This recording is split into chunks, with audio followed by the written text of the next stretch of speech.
السلام علیکم ناظرین، بلال ڈار آپ کی خدمت میں ایک مرتبہ پھر حاضر ہے اور نامور شخصیات کے موضوع کے حوالے سے آج ہم آپ کو ایک ایسی شخصیت کے بارے میں بتانے جا رہے ہیں جو پہلے صحافی بنا، پھر فوجی بنا اور پھر آخر میں برطانیہ کا حکمران بن بیٹھا۔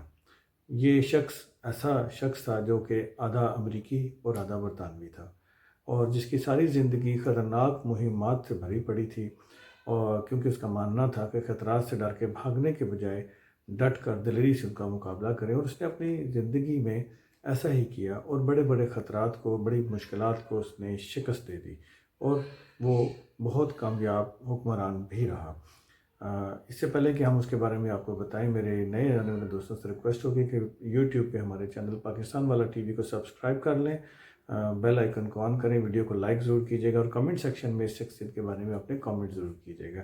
تو آئیے اس شخص کے بارے میں قرۃ العین حسن سے معلومات لیتے ہیں، ان کی زبانی دیکھتے ہیں کہ کتنی مفید معلومات وہ ہمیں دیتی ہیں۔ کچھ حقیقتیں ایسی ہیں جو انسان کو ورطہ حیرت میں ڈال دیتی ہیں۔ بعض اوقات معمولی واقعات تاریخ میں کایا پلٹ حیثیت اختیار کر جاتے ہیں۔ مثال کے طور پر امریکہ میں خانہ جنگی سے 4 برس پہلے 1857 کی افراتفری میں لونارڈو وجیروم نامی ایک شخص نے وال سٹریٹ کے سٹا بازار میں 12 لاکھ پاؤنڈ کمائے۔ ظاہر ہے رونالڈو کے سوا اس واقعے میں کسی دلچسپی ہو سکتی تھی، لیکن اب اس واقعے پر غور کرنے سے پتہ چلتا ہے کہ اس نے تاریخ پر بہت اثر کیا۔ یعنی اگر رونالڈو نے اتنی زیادہ دولت نہ کمائی ہوتی تو شاید ونسٹن چرچل پیدا ہی نہ ہوتا۔ دراصل رونالڈو ونسٹن چرچل کا نانا تھا۔ جب ونسٹن چرچل کے دادا کے پاس 12 لاکھ پاؤنڈ آئے تو اس نے کچھ رقم سے نیو یارک کے ہفت روزہ اخبار ٹائمز کے چند حصے خرید لیے، 2 ریس کورس بنوائے، دنیا بھر کی سیر کی اور اپنے ہاں برطانیہ کے بڑے بڑے لوگوں کو مدعو کرنا شروع کر دیا۔ اس کا نتیجہ یہ ہوا کہ اس کی خوبصورت امریکی لڑکی جینی جیروم کی ملاقات لارڈ اینڈ لفٹ چرچل سے ہوئی اور دونوں نے آپس میں شادی کر لی۔ ان کی شادی کے بعد 30 نومبر 1874 کو ونسٹن چرچل پیدا ہوا۔ ونسٹن چرچل نصف امریکی ہے، اس کے باوجود وہ آج کے دور کا اہم ترین برطانوی ہے۔ اس نے عجیب و غریب زندگی بسر کی۔ میرے خیال میں جس قدر ولولہ انگیز اور مارکا خیز اس کی زندگی ہے، شاید روئے زمین پر کسی دوسرے شخص کی ہوگی۔ برطانیہ میں وہ ایک مسلمہ طاقت اختیار کر چکا ہے۔ 1911 میں وہ برطانوی بحری فوج کا انچارج تھا۔ تقریباً پون صدی سے وہ حالات اور انسانوں کی باغیں اپنے ہاتھ میں لیے ہے اور بڑا اچھا وقت گزار رہا ہے۔ بچپن میں بھی ونسٹن چرچل کی یہی خواہش تھی کہ وہ ایک سپاہی بنے۔ بعض دفعہ وہ سارا دن کھلونوں کے سپاہیوں کی فوجوں سے کھیلتا رہتا۔ بعد میں اس نے سینٹ ہارٹ کے نامور فوجی کالج سے سند حاصل کی، پھر وہ کئی برس برطانوی فوج میں پیشہ ور سپاہی رہا۔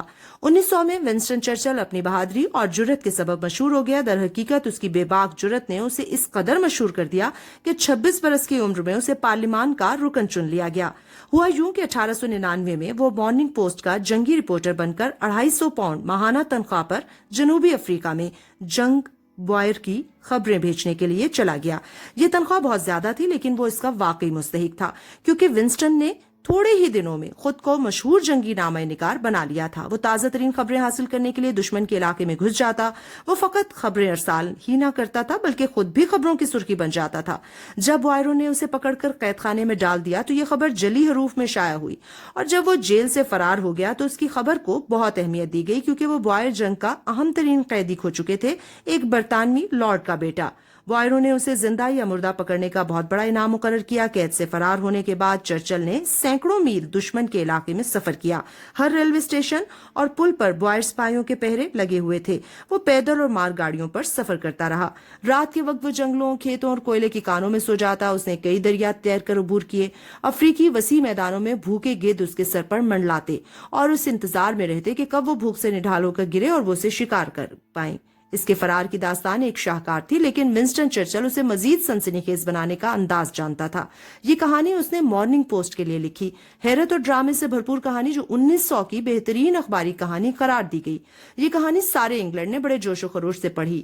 انگلینڈ نے ایک قومی ہیرو کی حیثیت سے ونسٹن چرچل کا استقبال کیا۔ اس کی مہمات کے بارے میں ایک گیت لکھا گیا۔ لاکھوں لوگ اس کی تقریر سننے کے لیے جمع ہوئے۔ اسے بڑے تذک و احتشام سے پارلیمان کا رکن چنا گیا۔ زندگی میں ونسٹن چرچل کا یہ نصب العین رہا ہے، خطرے سے ہرگز مت بھاگو۔ 1921 میں وہ 45 لیکچر دینے کے لیے امریکہ گیا۔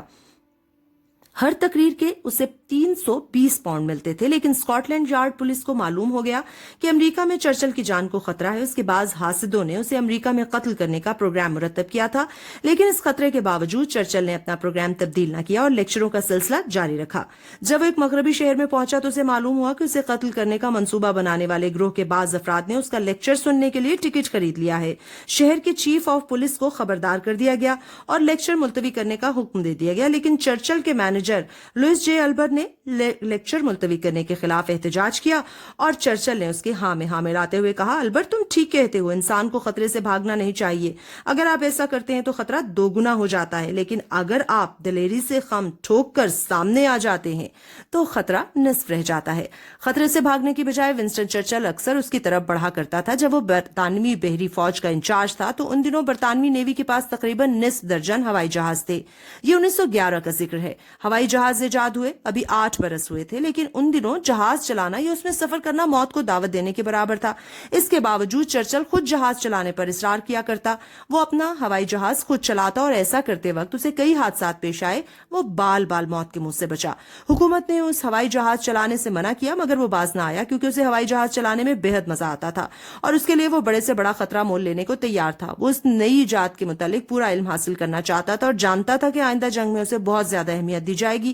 برطانوی نیوی کی ایئر فورس کی تشکیل میں ونسٹن چرچل کا بہت بڑا دخل ہے۔ ونسٹن چرچل کی ایک اور نمایاں خصوصیت اس کا مصمم ارادہ ہے۔ اس نے اپنے آپ کو جس طرح تعلیم و تربیت دی وہ اس سلسلے میں ایک اچھی مثال ہے۔ جوانی میں اس کا علم کچھ اتنا وسیع نہ تھا، اسے اطالوی، یونانی اور فرانسیسی سے نفرت تھی۔ اس بات پر اس کا سب سے بڑا یقین بھی تھا کہ کسی غیر ملکی زبان پر وقت صرف کرنے سے پہلے انگریزی پر مہارت رکھنا اشد ضروری ہے۔ اپنے اس خیال میں وہ تھا بھی صحیح۔ چونکہ اسے غیر ملکی زبانوں اور ریاضی سے سخت نفرت تھی، اس لیے جماعت میں اس کا شمار نکمے طلباء میں ہوتا تھا، لیکن ریاضی سے نفرت کے باوجود وہ 4 برس تک وزیر مال رہا۔ سینٹ ہارٹ کے فوجی کالج میں داخل ہونے کے لیے اس نے 3 دفعہ امتحان دیا اور تینوں دفعہ فیل ہوا۔ آخر چوتھی دفعہ وہ پاس ہو گیا۔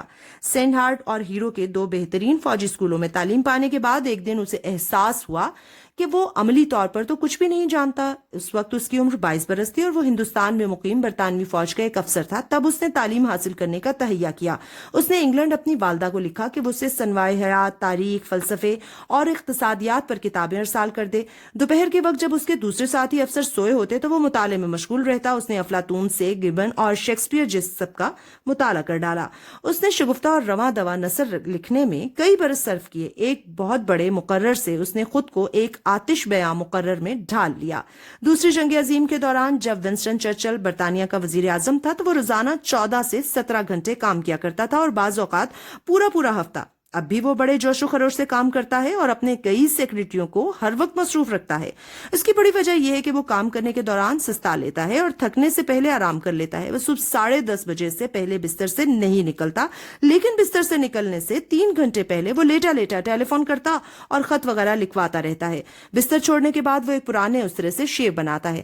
وہ 1 بجے کھانا کھاتا ہے، 1 گھنٹہ سوتا ہے اور کام میں مصروف ہو جاتا ہے۔ 5 بجے وہ پھر بستر میں گھس جاتا ہے اور نصف گھنٹہ دوبارہ آرام کرتا ہے۔ رات کے کھانے کے بعد وہ نصف شب تک اکثر کام کرتا ہے۔ جب انگلینڈ کے سیاستدان ہٹلر سے بے خبر دوسرے کاموں میں مصروف تھے، ونسٹن چرچل انہیں ہٹلر کے آئندہ ارادوں سے خبردار کرتا اور جنگ کے لیے تیاری کرنے کے لیے کہتا رہتا۔ اگر برطانیہ نے اس وقت اس کی آواز پر سنجیدگی سے توجہ دی ہوتی تو دوسری جنگ عظیم ایک دیوانے کے خواب سے زیادہ اہمیت ہی نہیں رکھتی تھی۔